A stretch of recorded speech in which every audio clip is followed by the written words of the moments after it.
try. Your Excellency, Deputy Minister, Your Excellency, Secretary General, ladies and gentlemen, distinguished participants, it gives me a great pleasure to be here, to be with you, to address such a distinguished audience. I'll briefly talk about why invest in Turkey, as the topic stands there. And there are many reasons to invest in Turkey. I will just list a couple of them, starting with the economy, continuing with the domestic market, strategic location, its labor skills, its population, favorable population, and the government's policies, especially reform-oriented policies, and its business legislation, ecosystem protection legislation, and incentives, R&D ecosystem, and opportunities in a diversified economy. And to begin with the economy, as you can see, the economy has been growing by 5.5% over the past 16 years. That's the average of past 16 years per year. I'm not going to talk about the difficulties. Of course, we are having the difficulties, but I'm giving you a long-term perspective. I'm talking about the long-term perspective. We may have some difficulties right now. We may talk about them in details, but here it's my mission to promote Turkey. I'm not getting paid by the government to promote Turkey's difficulties. I believe in the difficulties, and that's the very reasons that's why we are trying to attract foreign direct investment in order to contribute to our economic development. Here you can see Turkey in the long perspective is promising growth and opportunities.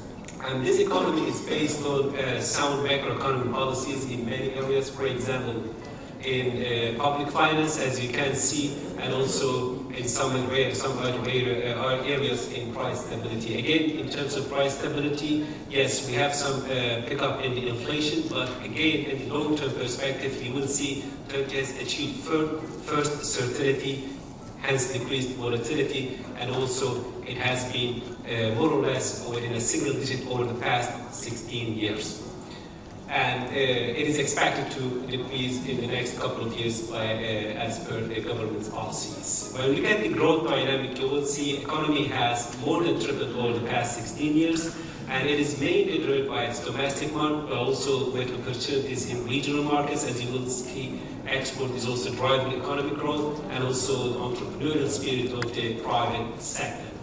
And as a result, Turkish society has fundamentally changed. As you can see, income per capita also tripled over the past 16 years, and Turkey has transformed from a low-income country to a middle-income country, as you can see, over the past 16 years. And the economy, the domestic market, is not only confined to big cities. Yes, Istanbul is the center of commerce, finance, and economy, but also we are seeing emerging opportunities in emerging urban centers across Turkey. There are more than 20 cities with population of 1 million across Turkey.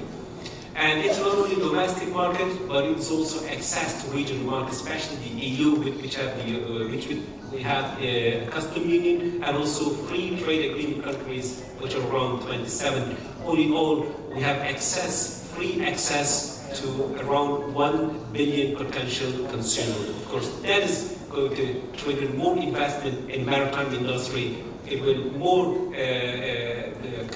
create more opportunities in trade, international trade, export and import as well.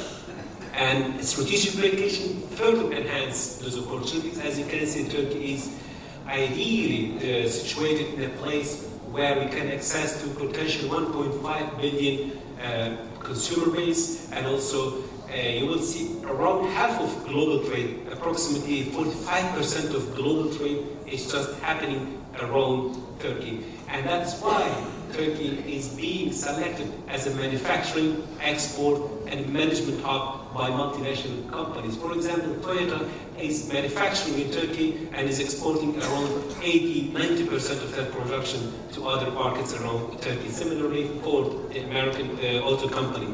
And Nestle is using Turkey as a production hub for its MENA operations. And Hugo Boss, German company, is using Turkey as a manufacturing hub. 15% of their overall global manufactured products are sourced from their manufacturing facilities in Turkey. And as you can see, as a result of this strategic location as well as connections with the rest of the continent, trade has been booming in Turkey, and also it has been significantly diversified. I don't want to go in detail. Previous speakers talked about trade and also the mode of transportation, but that indicates how opportunities are awaiting you in Turkey in terms of international trade.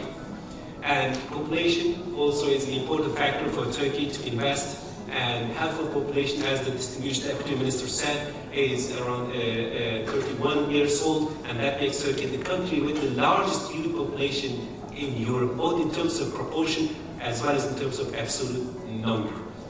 And of course, that's many economic, social, and social implications for investors and for policymakers.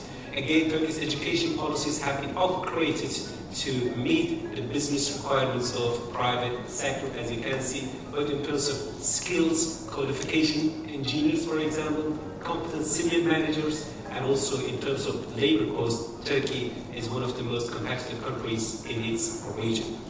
And government policy, as I said at the outset, has been pro-business, and it continues to be. I don't want to go in detail what we have done so far over the past 16 years, just want to give you two messages. First, reforms are a continuous process in Turkey. They're not just one type of policies. You introduce some policies, reforms, and then lean back. No, that's not the case. It has started in Turkey in the early 2000s, and it continued today, and it will continue as long as the conditions, global and economic, domestic conditions requires Turkey to introduce new reforms. And that's what we are seeing here. The second newspaper, these reforms are not only on paper, they have tangible results on the ground. Just give you one example. For example, back in 2003, establishing a company in Turkey was taking 38 days. That was an average to establish a company in Turkey. Today it takes less than a week to establish a company in Turkey. That is the tangible result of those reforms that we achieved over the past 16 years. Now, legislation is also very important. Foreign investment, domestic investments are protected in Turkey through domestic and international legal mechanisms. We have an exclusive foreign direct investment law which brings equal treatment, which brings international arbitration, which brings employment of expat, as well as free transfer of profits. And also investments are protected through bilateral investment protection treaties with some 75 countries.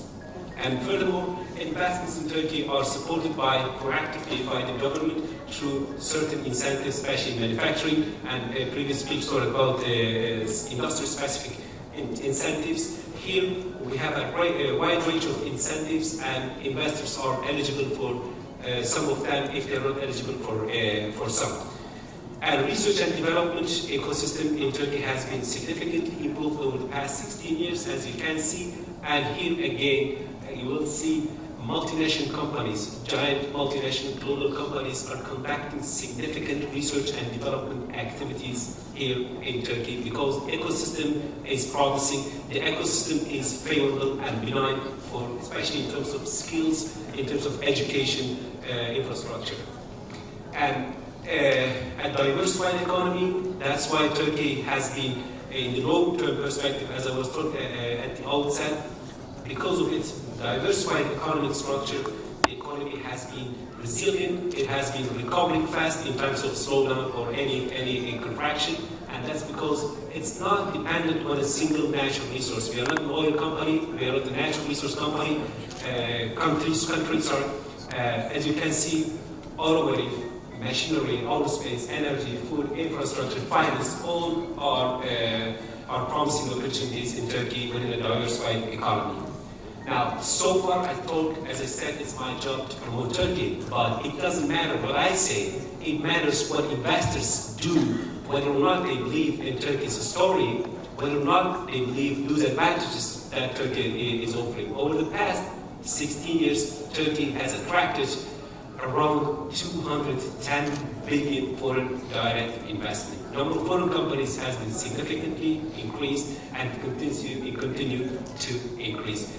That is the story international investors are buying. And moreover, my government is strongly supporting foreign direct investment. It has established the investment office recently. It was previously within the Prime Ministry. As we shifted from parliamentary system to presidential system, the office has been restructured within the Office of President, and we support foreign direct investment on the ground through our services. We assist them before, during, and after their entry in Turkey. I don't want to go in detail what services we offer, but whatever is necessary for foreign investment projects to take place in Turkey, we are there to assist you and to facilitate and to speed up the process. Thank you very much. That's the end of my presentation.